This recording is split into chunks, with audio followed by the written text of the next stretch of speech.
Hello, welcome or welcome back. Poems Not Pills is my theme. I read that NHS doctors write 80 million prescriptions a year for depression. Poems can help. So I'm going to do a series of short videos, mostly me reading famous poems, other people's poems, sometimes just pinching bits of them which are relevant, and then inserting some of my own. So let us start with a bit of Wordsworth. What is this life is full of care? We take no time to stand and stare, no time to pause beneath the trees, listening to the happy bees. The city now doth like a garment wear, the beauty of the morning. Come, let us share. Now, a note. I cannot control the advertisements. I'm very sorry, but Google do that for us. So if you see an advertisement and it isn't relevant, it is not my fault. Beg your pardon. Right. Now, we start very down to earth, and it's about seeds, putting in of seeds, because I'm hoping to put some seeds into your minds, okay? It's by Robert Frost. You come to fetch me from my work tonight, when supper's on the table, and we'll see if I can leave off burying the white soft petals fallen from the apple tree. Soft petals, yes, but not barren quite. Mingled with these, smooth bean and wrinkled pea, and go along with you ere you lose sight of what you came for, and become like me, slave to a springtime passion for the earth. How love burns through the putting in of seed, on through the watching of that early birth, when just as the soil tarnishes with weed, the sturdy seedlings with arched body come shouldering its way and shedding the earth crumbs. Now, that's Robert Frost, very down to earth. We're now going to go right up in the sky, because this is a poem by Gerard Manley Hopkins called The Windhover, which is another word for the kestrel in English. He's noted for his language. I caught this morning morning's minion, kingdom of daylight's dauphin, dappled dawn-drawn falcon in his riding of the rolling level, underneath him steady air, and striding high there, how he rung upon the rein of a wimpling wing. In his ecstasy that off forth on swing as a skate's heel sweeps smooth on a bow bend, the hurl and gliding rebuffed the big wind. My heart in hiding stirred for the bird, the achiever, the mastery of the thing. Brute, beauty, valour, act, oh air, pride, plume, here buckle, and the fire that breaks from thee then a billion times more lovely and more dangerous, oh my chevalier. No wonder of it, plough down makes plough down Scythian. Shine and blue-black embers are, my dear, fall, gall, gash, gold, vermilion.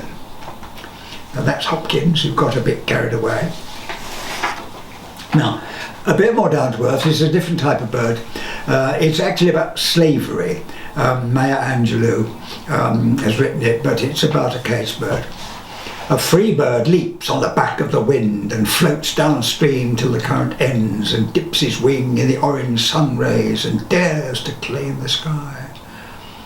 But a bird that stalks down in his narrow cage can seldom see through his bars of rage. His wings are clipped, his feet are tied, he opens his throat to sing.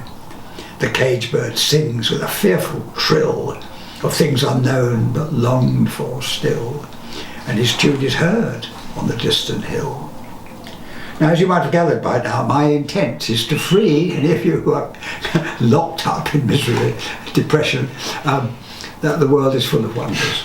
so I make no excuse for being cheerful. Right, what else? What have we got coming next? Let's have a look. This is another sort of flight. This is a pilot flying airplanes at the time of the 39-49 war. His name was John McGee, and he died in an air crash, which is very sad, but this is his poem. Oh, I have slipped the surly bonds of earth, and danced the skies on laughter-silvered wings. Sunward I've climbed and joined the tumbling mirth of sun-split clouds, and done 100 things you have not dreamed of, wheeled and soared and swung, high in the sunlit silence, hovering there. I've chased the shouting wind along and flung my eager craft through footless halls of air, up up the long, delirious, burning blue. I've topped the wind-swept heights with easy grace, where never lark nor ever eagle flew. And while, with silent lifting mind, I've trod the high, untrespassed sanctity of space, I put out my hand and touched the face of God.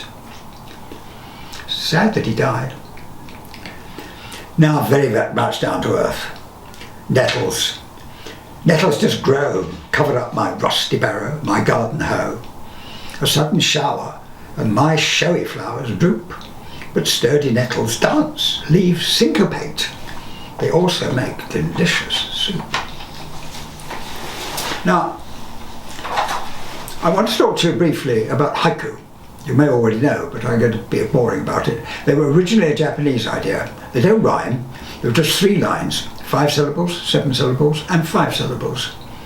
So let's turn the last poem into a 5-7-5 haiku, keeping out the essentials. Rain saddens flowers, wet nettles eagerly dance. My wellies join in. Here's more haiku. Strewn with pearls, not dew, my garden grass has patterns. Night visiting fox. In both of these, the last line is a deliberate surprise. This next shares the dance idea. Kestrel's joyous dance, he rises above the world's woes. Come, kick off our shoes. Now this is a personal poem, and what it's about will become evident as I read it. It's called New Dog. Replacing an old dog now dead, much missed, I sifted photos day after day after day. So many, so sad, all had some merit.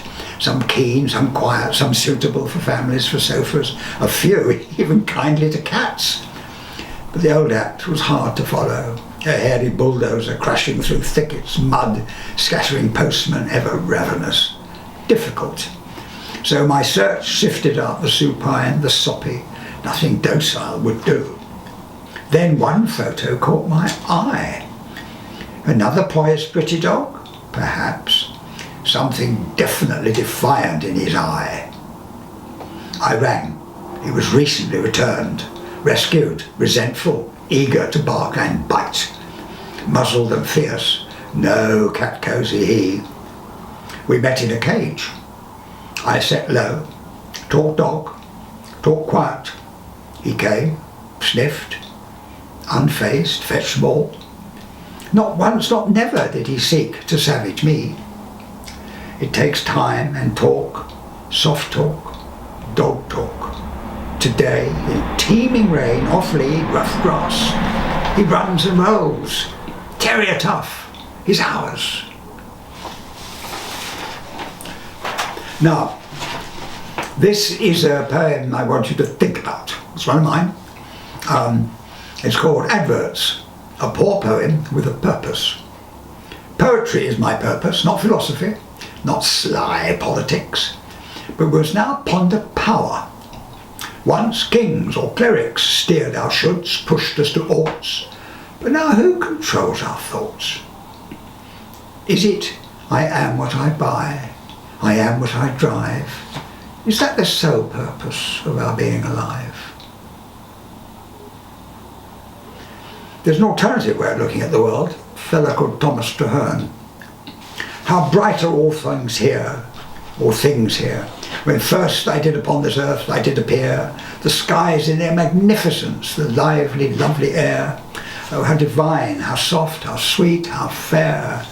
I felt a vigour in my bones that was all life, all flow, like bubbling stream, like wine. I nothing in the world did know, but 'twas sublime. Now, what follows now is something I've been asked to do, and it's an extract from my own life, because I have led a very unusual life, exotic life in many ways. We think I was born in Lebanon. So here we go. My early years. My memory of my earliest years in Palestine is in my body. I can weep when smelling even supermarket oranges. I shiver if I hear the echoing Muslim call to prayer, the Allahu Akbar ringing across even English towns these days. I shiver when I hear that, because it was inbred into me. Dates are my favourite food. I have actually more mind and image memories of 1940s London, hearing the nightly wail of air raid sirens, no Levantine sun, we had blackout and paraffin lamps. Crouching in our back garden dugout, Anderson shelter, I was allowed to wind the gramophone, but not to touch the few 12-inch records, nor sharpen the needle. Our scratchy records were played repeatedly to block out, or at least dull, the thud of bombs, the bark of anti-aircraft guns. Remember, I'm 4. Okay. The shock whimpering of our beloved and bewildered dog. After the all clear siren, we emerged to see and smell London burning. We grew veg on top of the shelter. All food was rationed. And in those days, even 4-year-olds had jobs and duties, jobs to do. Perhaps that's where my lifelong passion for growing things has come. Then, unforgettably, one night the whole earth shifted. Even underground the blast hit us. That morning's all clear revealed half a house left standing, and toys scattered around the brick-strewn, smouldering garden. Well, that's it for this episode, folks. There's more to come.